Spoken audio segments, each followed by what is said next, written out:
le pays qui s'appuie seulement sur le dogme, sur l'église et tout, ne peut pas se développer. Ne peut pas se développer. Il faut que le peuple africain s'émancipe. Oui. Matin, midi, soir, Jésus. Matin, midi, soir, Dieu. Jésus a sauvé quel pays? Jésus a développé quel pays? L'Europe s'est développée parce qu'il y a eu des personnes qui ont dit non à la religion et qui se sont retournées vers la science. On a pendu d'autres, on a brûlé certains et tout. C'est ça qui a permis à la France, c'est ça qui a permis à la science, à l'Europe de se développer. Les gens se sont concentrés sur la science. En Afrique, au lieu d'investir sur la science, le développement et tout, les recherches, non, on investit dans les églises.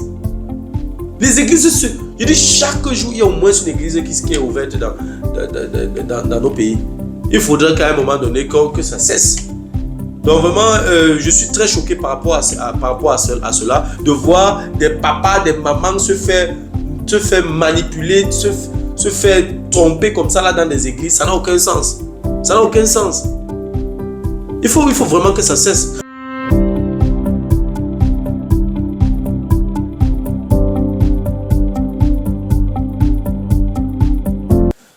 Salut à toi et merci encore une fois de plus avoir cliqué sur ma vidéo. C'est ta première fois de passer par ici. Je m'appelle Fabrice Zopop. Dans cette chaîne, je parle de deux thèmes. Je parle des faits de société, je parle également de sport. Voilà, si ces deux thématiques t'intéressent, abonne-toi tout simplement à cette chaîne pour ne manquer aucune vidéo. Et si en plus de ça, tu actives la cloche de notification, alors tu recevras de manière automatique une notification lorsqu'une nouvelle vidéo sera publiée.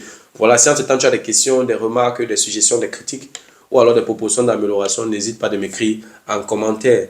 Un like me ferait énormément plaisir. Voilà, dans la vidéo d'aujourd'hui, on va parler un peu des pasteurs des églises réveillées. Vraiment, j'en ai marre, Je pense que trop c'est laid. À un moment donné, je pense qu'il faudrait que quelqu'un tape la main sur la table. Je pense que c'est exagéré. J'ai apporté ici déjà une vidéo de plusieurs pasteurs dans leur folie. Vraiment, c'est incroyable en 2024 qu'il y ait encore des personnes aussi abruties. Ça veut dire que je n'arrive pas à comprendre. En tout cas, si tu veux en savoir plus, reste scotché. La suite, juste après le générique.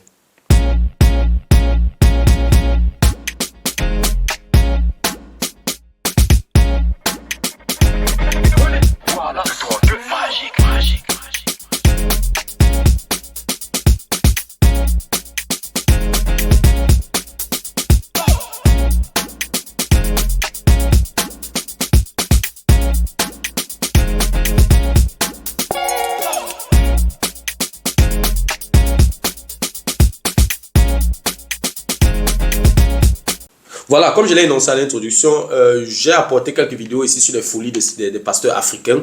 Vraiment, je vais donner mon avis un peu par rapport à ces vidéos. Et on va regarder cette vidéo ensemble et par la suite, on va commenter. Regardons ensemble cette vidéo.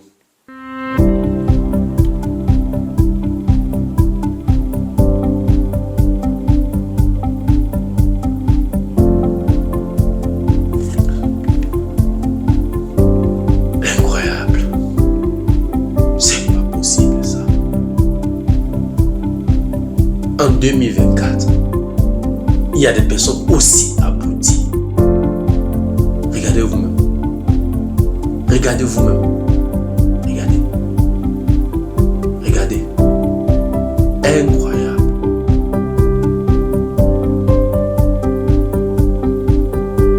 Il y a même des parents, hein? Des parents, des mamans, des papas, des jeunes garçons avec beaucoup de force. Mais qui partent. C'est pas possible.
Voilà, toi-même, tu peux te faire ton idée. C'est incroyable, c'est inconcevable qu'en 2024, il y ait des personnes aussi bêtes, des personnes aussi abruties. Depuis des siècles, ou alors, ça fait même pas un siècle que ces églises réveillées ce sont des trucs qui ont commencé dans les années 2000. Dans les années 90, il n'y avait pas ces églises réveillées là. Ou alors très peu. Depuis 2000, ça a fait boum. C'est incroyable. Je me demande, est-ce que le gouvernement camerounais voit ce qui se passe au Cameroun en ce qui concerne ces églises réveillées? Les églises réveillées font actuellement la concurrence avec les bars au Cameroun. Entre une maison et une maison, il y a un bar ou une église réveillée. C'est incroyable. Dans chaque quartier, il y a au moins une église réveillée. Je n'arrive pas à comprendre comment est-ce que le gouvernement camerounais peut permettre que les Camerounais soient aussi abrutis, que les Camerounais se laissent abrutir dans des églises. Comment on peut permettre ce genre de choses? Et ce n'est pas, je veux dire, et ils font ça, ils se font de l'argent. Certains sont déjà même comme des hommes d'État. On a vu dans la vidéo le nombre de voitures que l'autre a, le nombre de les motards qui l'accompagnent, comme un chef d'État. Voilà, un pasteur d'église réveillé est capable de faire une campagne électorale, de déposer sa candidature pour être président de la République. C'est incroyable. C'est incroyable. Et rien n'est fait. Ils ne sont pas inquiétés. Ils ne sont pas inquiétés. Bon, moi ce qui m'intéresse, ce sont les Camerounais, ce sont les Africains, c'est eux qui m'intéressent. Je vais profiter pour interpeller la jeunesse africaine. Oui, vos papas, vos mamans ont fait l'erreur de faire confiance à ces hommes de Dieu. Vous, la jeunesse, vous-même, vous voyez comment, déjà il n'est pas facile de joindre les deux bouts. Le SMIC au Cameroun, par exemple, c'est 42 000 francs CFA. Ça veut dire que même si tu as un petit boulot quelque part où tu gagnes 42 000 francs CFA, tu ne dois pas te contenter de ce boulot. Tu es obligé de faire d'autres boulots, plusieurs boulots, pour qu'à la fin du mois, que tu aies au moins 100 000 francs CFA. Parce qu'avec 42 000 francs CFA, tu ne peux faire aucune vie. Si tu es tu loues quelque part où tu payes 20 000, il reste 22 000 francs CFA.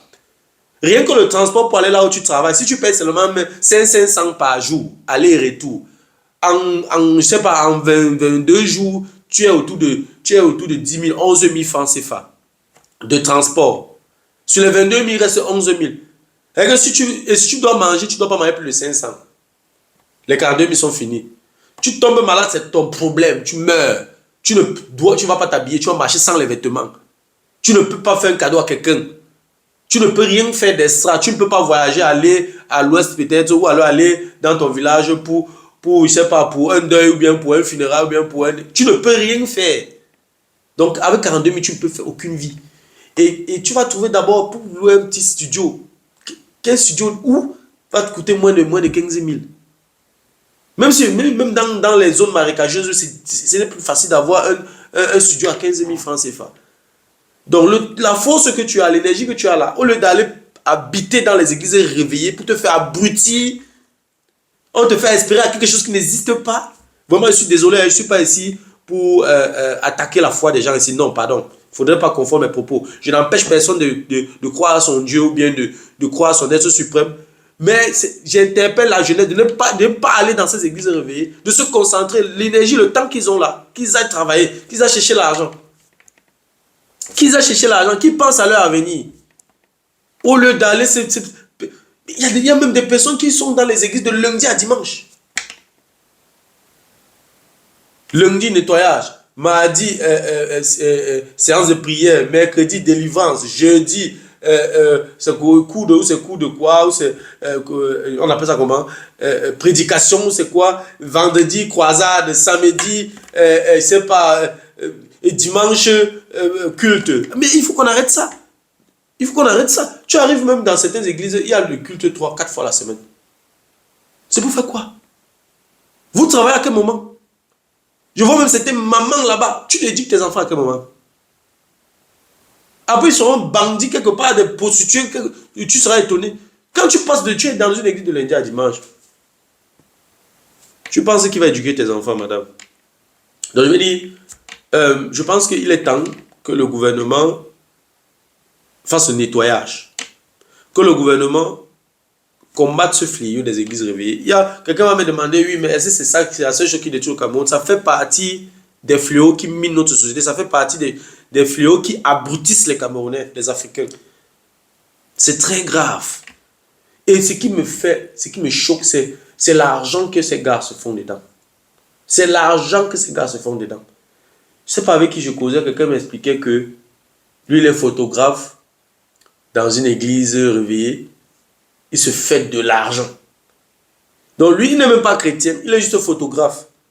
Mais il est obligé d'aller en passer, c'est là-bas qu'il se fait son argent. Son chiffre d'affaires vient de l'église. C'est toute une industrie. Il y a une église à Yaoundé, je ne sais pas, où on vendait la bouteille d'eau minérale, 1,5 litre à, c'est 1000 francs. C'est 1000 francs. Une bouteille d'eau qui coûtait à ce moment 350-400 francs CFA.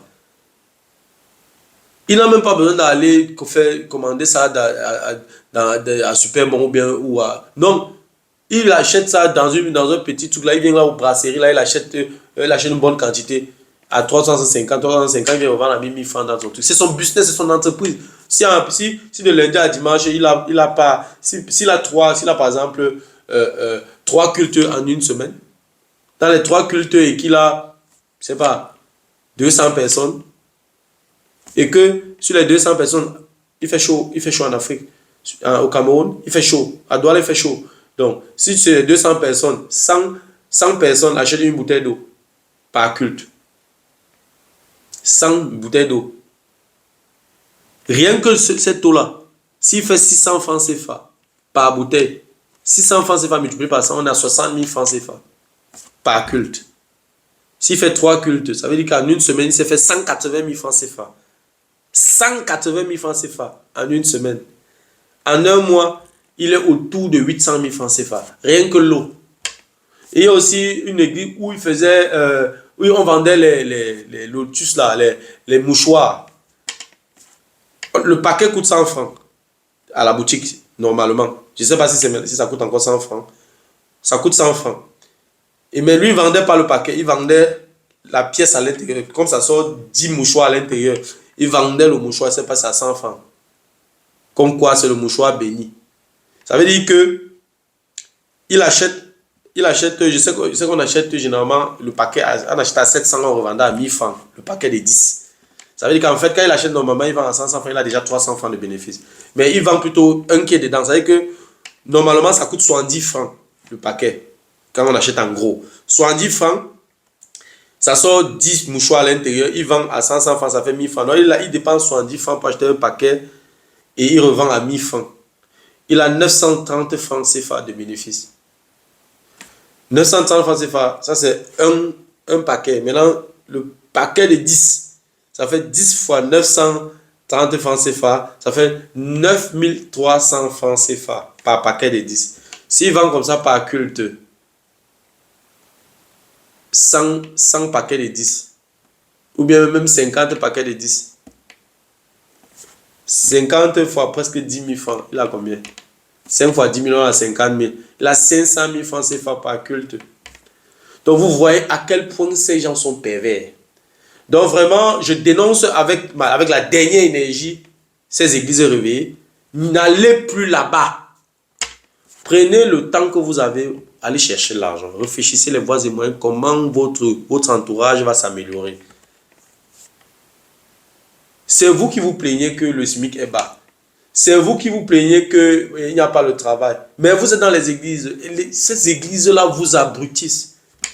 L'église prêche une seule chose, la paresse, la tricherie, le vol même.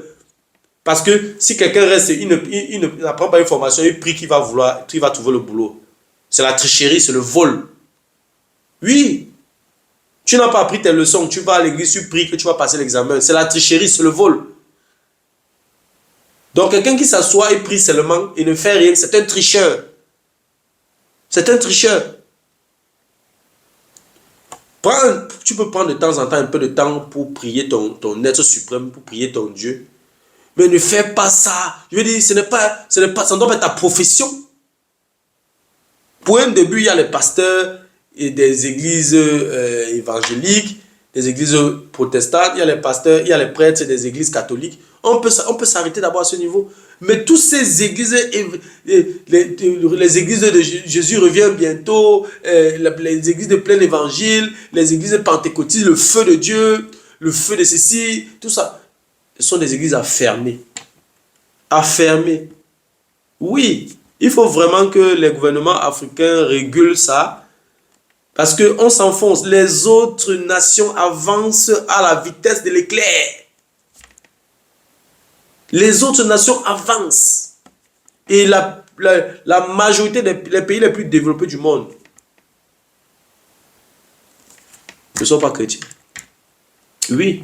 Quand on regarde la Chine, est-ce que la Chine, est-ce qu'ils ont ça? Le chinois, sa religion, c'est le travail. La religion du chinois, c'est le travail. Je vais publier une vidéo sur l'éducation, je crois, au Singapour, en tout cas dans un pays asiatique. Vous voyez à quel point les enfants sont occupés. Un enfant se lève à 7 h, il s'en va à l'école, il est à l'école jusqu'à 21 h. Donc après son école, il y a encore l'école. C'est-à-dire que l'enfant est actif, il est intellectuellement actif pendant plus de 15 heures de temps. De 7 h à 22 h. Donc je vais faire une vidéo là-dessus, sur l'éducation. Et voilà, donc je vais dire, si l'État, si le gouvernement camerounais ne fait rien contre ces églises réveillées, on ne va pas s'en sortir. Et quelqu'un me disait que peut-être c'est fait exprès. Je ne sais pas. Je ne sais pas si c'est fait exprès par le gouvernement. Parce que plus ils passent le temps là-bas, plus ils ne peuvent pas se poser des vraies questions. Ils ne peuvent remettre rien en question. Quelqu'un fait l'accident sur la route, il meurt. Oui, Dieu l'a voulu. C'est Dieu qui l'a voulu. Dieu n'a pas voulu. Toi-même, tu te lèves, toi, tu regardes le camion, tu vas te mettre devant le camion va t'écraser. C'est Dieu qui a voulu ça. C'est Dieu qui a voulu ça. Il faut amener donc ceux qui ont le pouvoir d'améliorer les infrastructures routières. Au lieu de s'asseoir dans les églises et prier. Justement, ces églises sont là. Pour que vous ne remettiez rien en question. Parce que l'église, c'est le dogme. C'est l'évangile. Faites seulement ce que je vous dis, sans questionner. Jésus avait fait comme ça, faites seulement. Jésus avait dit ceci dans la Bible, faites seulement. Mais c'est la folie. C'est la folie, il faut se questionner. Pour qu'un pays se développe, il faut que les citoyens apprennent à remettre tout en question. C'est dans la remise en question que les critiques naissent. Et quand les critiques naissent, ce sont les critiques qui apportent l'innovation. Oui, il faut remettre tout en question. C'est pas pour rien que pour ceux qui sont un peu à l'école, lorsque tu finis une présentation, quand tu finis la présentation, tu ne dis pas que, ok, c'était tout pour ce que j'avais à présenter aujourd'hui, et tout le monde dit amen, applaudit, et puis ça va. Tu dis toujours, est-ce qu'il y a des questions? Premièrement, quand quelqu'un pose la question, ça montre que ce que tu as présenté l'intéresse. Il montre un peu d'intérêt. Le fait de poser la question, les questions, ça montre, je vais dire que ça montre que les personnes qui étaient placées là remettent en question ce que tu leur présentes. Parce qu'en questionnant, les critiques peuvent arriver. Et ce n'est que comme ça qu'on s'améliore. Donc je vais dire, le pays qui s'appuie seulement sur le dogme, sur l'église et tout, ne peut pas se développer. Ne peut pas se développer. Il faut que le peuple africain s'émancipe. Oui. Matin, midi, soir, Jésus. Matin, midi, soir, Dieu. Jésus a sauvé quel pays? Jésus a développé quel pays? L'Europe s'est développée parce qu'il y a eu des personnes qui ont dit non à la religion et qui se sont retournées vers la science. On a pendu d'autres, on a brûlé certains et tout. C'est ça qui a permis à la France, c'est ça qui a permis à la science, à l'Europe de se développer. Les gens se sont concentrés sur la science. En Afrique, au lieu d'investir sur la science, le développement et tout, les recherches, non, on investit dans les églises. Les églises, je dis chaque jour, il y a au moins une église qui est ouverte dans nos pays. Il faudrait qu'à un moment donné que ça cesse. Donc vraiment, je suis très choqué par rapport à cela, de voir des papas, des mamans se faire manipuler, se faire tromper comme ça là dans des églises. Ça n'a aucun sens. Ça n'a aucun sens. Il faut vraiment que ça cesse. Voilà, c'était tout pour la vidéo d'aujourd'hui. J'espère que la vidéo t'a plu. J'espère que la vidéo a été à la hauteur de tes attentes. Voilà, si la vidéo t'a plu, je te prie de la partager au maximum. Et si les contenus de cette chaîne t'intéressent, abonne-toi tout simplement à cette chaîne pour ne manquer aucune vidéo. Et si en plus de ça, tu actives la cloche de notification, alors tu recevras de manière automatique une notification lorsqu'une nouvelle vidéo sera publiée. Voilà, si entre temps tu as des questions, des remarques, des suggestions, des critiques ou alors des propositions d'amélioration, n'hésite pas à m'écrire en commentaire. Un like me ferait énormément plaisir. Merci encore pour ta disponibilité. Merci pour ton attention. C'était Fabrice Zopop. On se dit donc au revoir et à la prochaine. Ciao.